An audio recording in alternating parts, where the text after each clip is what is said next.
Hi there. So this is going to be a talk on self-development rather than on spirituality. And I'm going to talk about a topic that is very well known, very popular, and that is the you are enough topic, the self-worth topic. So I'm going to talk with honesty with you today about my own struggles with self-worth and what I have learned from my struggles and from what I've seen with other people struggling with self-worth, clients, friends, and so on. First of all, I want to talk about, well, I haven't really structured this talk, okay? I want it to come naturally. So the first thing that comes to my mind, when it comes to the problem of self-worth is the fact that many people associate it with their achievements, with material gain, with their idea of success. And if they don't get that idea of success in their lives, if it doesn't happen to them the way they wanted to, then their self-worth, their self-confidence goes down. A lot of the time, this comes from childhood. Because many parents, go about and encourage, kids to do their best, be their best in school, get the best grades. And if they don't get the best grades, unfortunately, there are parents out there who tell the kids that, in a way or another, in a more subtle way or in a more direct way, that, their self-worth is dependent on the grades that they get, on how well they do in school, on how well they do with a project, on how well they perform in a sports activity, or I don't know, whatever activity that they perform. So this is very toxic, and because many kids are raised this way, there are a lot of adults who struggle with this idea of self-worth because, again, they associate self-worth with the idea of achievement, which is toxic. Your material gains don't make you who you are. Your material gains and your possessions do not show you your self-worth, okay? You are much more than your possessions. You are much more than what you have, and even than what you achieve. You are who you are, and your self-worth is beyond all of that. Who you are as a person, your worth, your personality is above all of that. Now, I'm gonna share my own example of how I struggled with self-worth because I compared my achievements to that of other people. Like when I was in my 20s, for example, when I was 23, I moved to London. I had no family there. I had no connections. I had very little money. I was a university student, and I remember that I was living in a single rented bedroom in a really small room. And I was quite happy there, for a time being.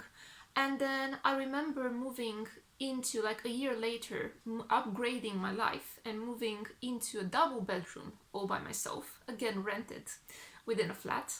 And I was really happy, I was happy for a while. I was thinking, I have a bigger room, I have more space and all that. And then I started working. And then everything was fine. I was happy with my life until I realized that there were a lot of people who had so much more than me. Like they were maybe my age, but they already had a whole flat rented for themselves. Not really living in one single rented room, but actually having like whole flats for themselves, or actually having their own houses and stuff.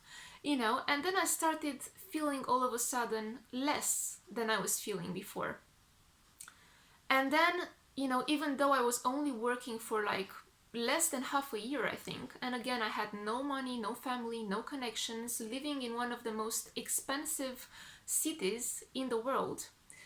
In about 6 months after I started working, I actually rented a little house just for myself. And it was like a cottage, it was a little house with a garden. And although most of the money that I was earning was going on that rent, I was happy and I felt like, gosh, this is like an upgrade in my life. And again, I felt that level of achievement. And all of a sudden, I felt like I was more rather than less. And everything was being like, I was always comparing my self-worth to how much I had, to my achievements. So for a while, I was really happy in that small house that I was renting. And even though the rent was a bit too much at times, I would manage it. And again, I felt great that I was having my own little house and my own place. And then as time went by, I had a friend, for example, coming over. And at one point, this friend of mine, said, "Oh, I wouldn't see myself living in such a small place." And all of a sudden, it had made me think, well, perhaps my house is inadequate, perhaps it's too small, Although for a person, for myself, I was very happy in it. But then again, I was thinking, this girl, she lives in a 3-bedroom flat, like house with her partner and stuff.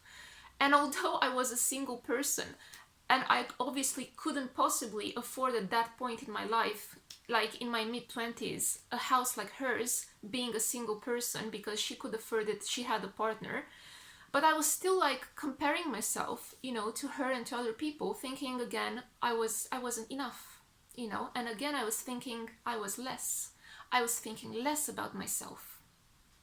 So see, this mentality became so toxic that eventually it led me to being unhappy with the present, with my life, with what I already had, with what I already achieved. And it also made me overlook my achievements, like not actually look at them, not appreciate everything that I have achieved through my own strength, through my own power, all by myself. I have not looked at my achievements, and I was always downgrading myself, comparing myself to what others had, and feeling inadequate with what I had. My house was too small, my kitchen was too small, other people had so much more. And this mentality is so toxic, and it created depression, anxiety, massive anxiety in my life. And again, it impeded me from actually being happy and joyful with what I had. And looking back now, I was thinking, that was a lovely little cottage, it was a lovely little house, perfect for a single spiritual person like myself. Why would I have needed a big kitchen? I'm not a master chef.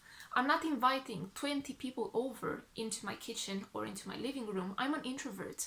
And for me, that space was clean and quiet, and clean energetically as well, beautiful, peaceful, like in a quiet residential area. It was everything that I needed or wanted. But again, because I had this mentality of comparing myself, like the last maybe 3 years of living in that house were so unhappy for me, because I was always dissatisfied, thinking that I should have more and more and more. So I was always upgrading myself. Ever since I was 23 and I moved abroad and I finished my master's degree, I was always like upgrading myself more and more and more and more. So until when? Up to what point do you upgrade yourself that you feel this is enough? What is the limit? What is the point that you reach when you feel, okay, this is enough? I don't need any further than that. I don't need any more than that. What truly matters is for you to be happy with who you are and what you have. So my advice to you is to stop comparing yourself and your achievements to that of other people. Your achievements do not determine your self-worth and how much you have, especially how much you possess. How large your kitchen is, how large your house is, how many possessions you have do not determine your self-worth. In fact, it is much more healthier to look at what you have achieved so far and pat yourself on the back and say, good job. Look at everything that you've done, struggling through life. Look at everything that you've done on your own, through your own strength, through your own power, or through the power of the universe that has provided for you exactly when you needed something. And like I said, if you continue to always want more and more and more and more and more and more and more, there's no limit. You're never going to be able to be fully happy or satisfied with where you're at. So let's learn to appreciate ourselves. Let's learn to appreciate ourselves outside of our material possessions, outside of what we physically have around us, outside of how big our car is, outside of how big our parking lot is, outside of how big our mansion is, how big our flat is, outside of everything that we possess or we think we have achieved. Be happy with how you are and who you are. Now, I have worked a lot on myself, and because I'm also a counselor, that helped me a lot, and I've applied all sorts of self-help techniques on myself throughout the years. And I have a lot of self-awareness, and that really helped me. Having this self-awareness about where my thoughts are and what influences my thoughts and my emotions and my state of being that is outside of myself, that are of external influence. And I've realized that these things did influence a lot how I perceived myself in my 20s. And they also influenced my state of joy, how happy I was. So just like I said, be more grateful and be more proud of yourself, of who you are and where you are, no matter what you're doing. I was also blessed with meeting a lot of amazing people. And some of these people actually opened my eyes, to this truth that you are not your possessions.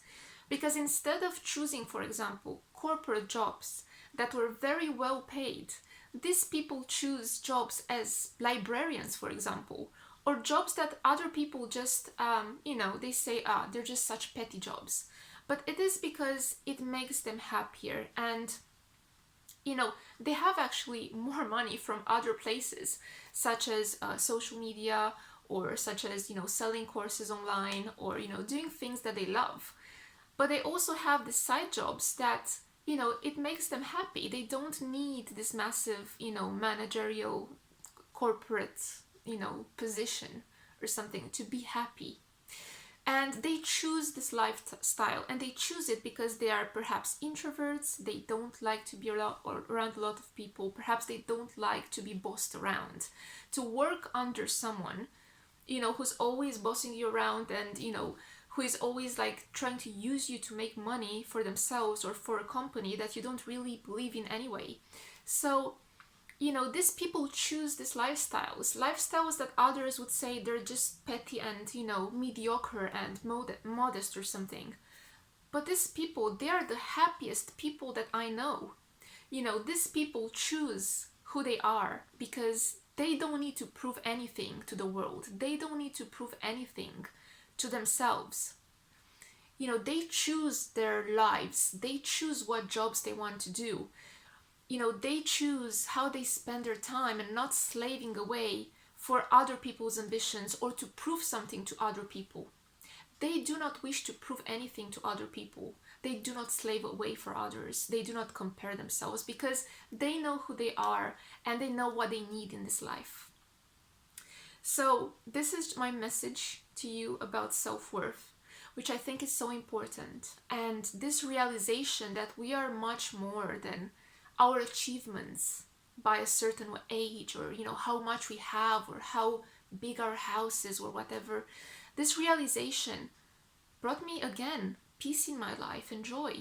And like I said, I stopped comparing myself in that way, and I stopped looking at my possessions and my achievements as